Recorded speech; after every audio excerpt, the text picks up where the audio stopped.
தினம் ஒரு ஸ்லோகம். நேற்றைய தினம் ராமநாமத்தை பற்றி பார்த்தோம். இன்றும் ராமநாமத்தை பற்றி பார்ப்போம்.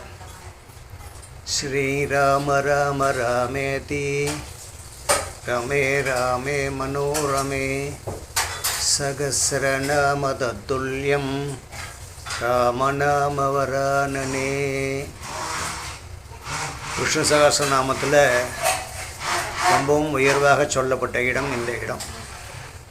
ஸ்ரீராம ராம ராம இதி 10 × 10 × 10 10 × 10 100 100 × 10 1000 சகஸ்ரநாமம்.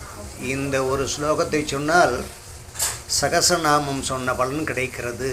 ஸ்ரீராம ராம ராமேதி ரமே ராமே மனோரமே சகஸ்ரநாம தத்துல்யம்